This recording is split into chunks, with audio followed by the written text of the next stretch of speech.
గురువుకి స్వాగతం.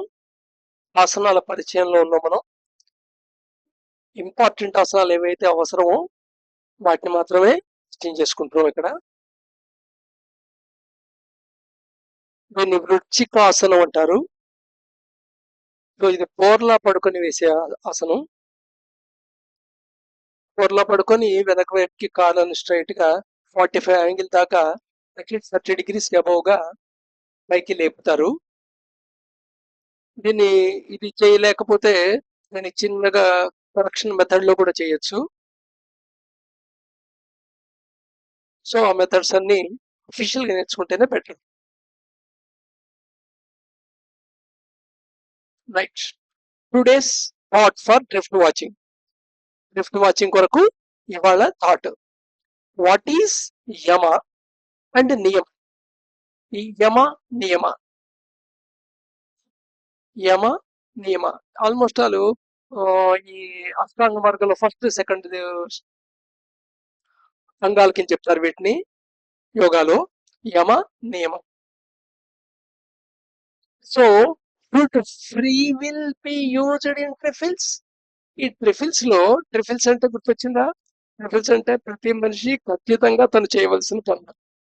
ఎంత మల్టీ మిలియనర్ అయినా వాడి పనులు ఆ పనులు వాడే చేసుకోవాలి.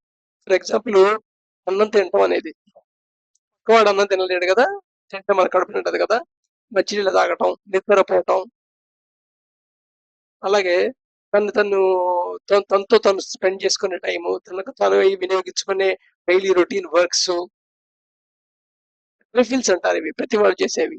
సో ఈ ట్రిఫిల్స్ లో free will free will be use చేస్తారా? ఫ్రీ విల్ వాడతామా అనే దానికి సంబంధించింది యమ నియమ. సో దాని గురించి అడుగుతాడు. ఎవర్ డైలీ రొటీన్, మన డైలీ రొటీన్ ఫంక్షన్స్ లో ఈ యమ నియమాన్ని ఎంతవరకు ఫ్రీ విల్ తో మనం అప్లై చేయగలం? What is yama niyama? Should free will be used in trifles and in our daily routine functions? Do our mental tolerances reach the danger point? What is the remedy? So మన mental tolerance ఉంటుంది. సామాన్యంగా ఏదైనా ఒక మార్పుని నువ్వు life లో మార్పుకి try చేస్తే, దాన్ని ఇంప్లిమెంట్ చేయడానికి ట్రై చేస్తే ఒక మార్పుకి ఆటోమేటిక్ గా నీ మెంటల్ టాలరెన్స్ ఉంటుంది. ఇంతవరకు అయితే ఒప్పుకుంటుంది, ఇత దాటితే ఒప్పుకోదు. సో ఆ mental tolerance with in limit కనుక్కొని లీడ్స్ రెసిస్టెన్స్ పాత్ లో చేసుకుంటూ మార్పులు తీసుకురావాలని తెలుసుకున్నాం కదా.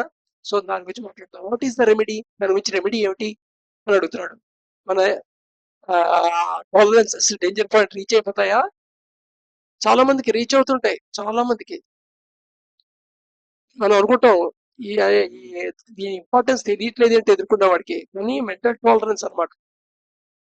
For example diabetic patient sweet అంటే చాలా ఇష్టం అనుకోండి, వాడిని స్వీట్ రిస్ట్రిక్ట్ చేస్తుంటే వాళ్ళ ఇంట్లో వాడు ఇరిటేట్ అవుతూ ఉంటుంది. చాలా భయంకరంగా ఇరిటేట్ అవుతాడు. వీళ్ళు ఏదో కచ్చే కట్టుకొని శత్రువుల కింద వస్తాడు తన వాళ్ళని. వాళ్ళకేమో వీడికేమో తన మెంటల్ టాలరెన్స్ బియాండ్ ఒక డేంజర్ పాయింట్ రీచ్ అయిపోయింది అనమాట లోపల. ఇది already day to day life లో చూసే ఉంటారు. సో ఎనీవే, ప్రస్తుతానికి ఈ థాట్ గురించి కొంచెం ఆలోచించండి. What is yama niyama? Should free will be used in trifles and in our daily routine functions? Do our mental tolerance reach the danger point? What is the remedy? Danger point కోపంలో చాలా బాధలుస్తుంటుంది. ఒక్కడికి ఓ టాలరెంట్ పాయింట్ లో burst అయిపోతాడు కోపం, irritation లో. Right.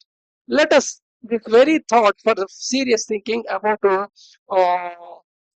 our mind subject కింద తీసుకొని థాట్ ని about 15 to 30 minutes చేయండి and note down the rifts of the mind. Thank you. ఇక ఈ డ్రిఫ్ట్ వాచింగ్ థాట్ చెప్పేసి వీడియోని ఆపేయచ్చు కదా, ఒక 5 minutes ఎందుకు కంటిన్యూ అవుతోంది అని ఈ వీడియోని ఫాలో అవుతున్న వాళ్ళు ఒకళ్ళు ఫోన్ చేసి అడిగారు నన్ను. దీనికి కారణం ఏంటంటే, ఫస్ట్ ఈ క్వశ్చన్ ఒకసారి చూసిన తర్వాత కనీసం ఒక 5 నిమిషాల పాటు ఆ క్వశ్చన్ ని రిపీటెడ్ గా చదువుతారని. అదే క్వశ్చన్ ని మళ్ళీ రిపీటెడ్ గా 10 సార్లు 5 సార్లు 15 సార్లు క్వశ్చన్ చదువుతుంటే అది ఒక క్వశ్చన్ థాట్ రూపంలో లోపలికి వెళ్తుంది. ఇంక క్వశ్చన్ అసమానం వస్తుంది. వచ్చినప్పుడల్లా దాని గురించి అది మైండ్ సబ్జెక్ట్ తీసుకొని ఆలోచించడం అప్పుడు డ్రిఫ్ట్స్ నోట్ చేసుకుని నోట్ చేస్తారు అనే ఉద్దేశంతో. అంటే తర్వాత 5 నిమిషాలు ఏమీ లేదు కదా అని పెట్టేసుకోకండి. అంటే ప్రతి వాళ్ళు ఈ క్వశ్చన్ ని అట్లీస్ట్ 10 to 15 టైమ్స్ ఇది అయిపోయి వీడియో అయ్యేదాకా ఆ క్వశ్చన్ రిపీట్ గా చూస్తూ ఉండాలి, చదువుతూ ఉండాలి. మళ్ళీ మనస్సుతో చదువుతూ ఉండాలి. ఈ బట్టి పట్టడం కోసం కాదు.